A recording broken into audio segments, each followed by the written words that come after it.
Bonjour mesdames et messieurs et bienvenue à cette nouvelle édition d'information dont voici les titres pour démarrer.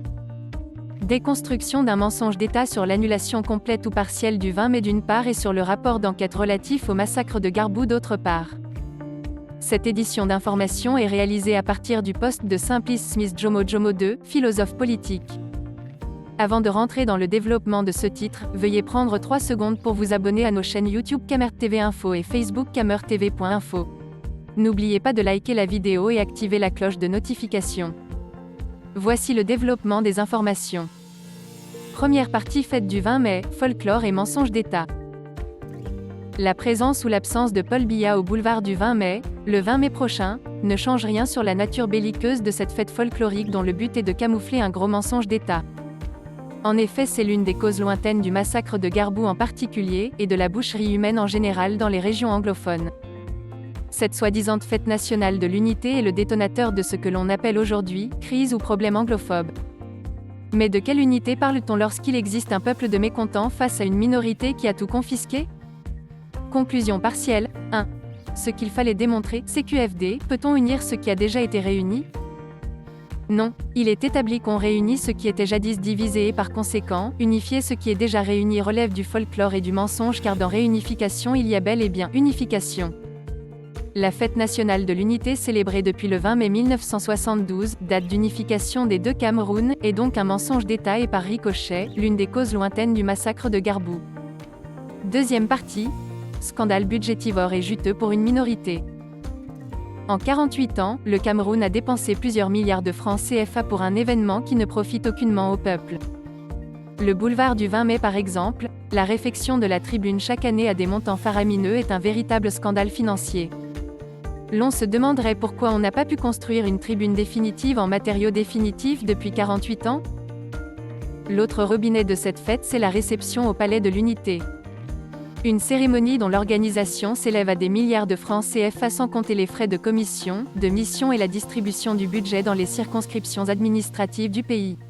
Et pourtant, en tant que nation, nous devons à chaque fois nous poser la question de savoir, que gagnera le peuple dans tout ce que nous faisons? Il n'existe vraiment pas de mots suffisants pour dénoncer ce complot d'État contre le peuple camerounais. Conclusion partielle 2. Ce qu'il fallait démontrer, CQFD. La fête du 20 mai est inutile pour le peuple. Elle sème la haine, la division et vide les caisses de l'État au profit d'une minorité, or ces milliards pouvaient nous permettre de construire des autoroutes, des tramways et même des hôpitaux. Troisième partie, massacre de Garbou. Dans le cadre d'un crime, une enquête n'est pas diligentée pour trouver seulement l'assassin, mais de reconstituer les faits, causes immédiates et lointaines, afin de faire toute la lumière et établir les différents niveaux de responsabilité. Le massacre de Garbou était un crime organisé. Il y a donc des commanditaires, des donneurs d'ordre et des exécutants. Le rapport d'enquête qui incrimine quelques éléments de l'armée, à mon avis, ressemble beaucoup plus à un refus de la vérité, voire une simple distraction qui vise à camoufler la boucherie humaine dans les régions anglophones. La communauté internationale doit enquêter, pas seulement sur cette affaire, mais sur tous les autres crimes perpétrés dans ces nombreux villages afin d'établir les responsabilités dans les deux camps, forces armées régulières et forces séparatistes. Conclusion partielle 3. Ce qu'il fallait démontrer, CQFD. Dans la hiérarchie militaire, le soldat reçoit les ordres et les exécute.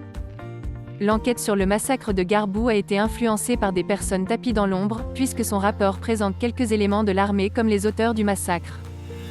Mais où sont les commanditaires et les donneurs d'ordre puisque l'armée est déployée dans le Nozo par ordre et reçoit des instructions? Conclusion générale. Tous ceux et celles qui se font prévaloir de patriotes, ne devraient ni reculer, ni hésiter de dénoncer les faits qui touchent gravement et portent atteinte à la dignité humaine ainsi qu'à la mauvaise gouvernance dans sa patrie, surtout lorsque celle-ci s'avère réparatrice et ou salvatrice, car les grands hommes sont aussi ceux-là qui ont du courage et la vision de se tenir là où il faut et à temps pour dire ce qu'il faut dire et faire ce qu'il faut faire. Malgré la cacophonie habituelle observée au niveau de la communication gouvernementale, l'annulation totale ou partielle de cette édition pour cause du Covid-19 est à mon avis la manne tombée du ciel qui vient symboliquement régler deux problèmes, la dilapidation des fonds publics et la crise humanitaire dans le Nozo. Plus que par le passé, le peuple camerounais dans sa grande majorité doit s'opposer à la guerre du Nozo ainsi qu'à cette soi-disant fête de l'unité au budget ronflant. Simplice Smith Jomo Jomo II, philosophe politique. Maintenant que cette publication est terminée, veuillez prendre 3 secondes pour vous abonner à nos chaînes YouTube Camer TV Info et Facebook camertv.info. N'oubliez pas de liker la vidéo et activer la cloche de notification. Partagez la vidéo.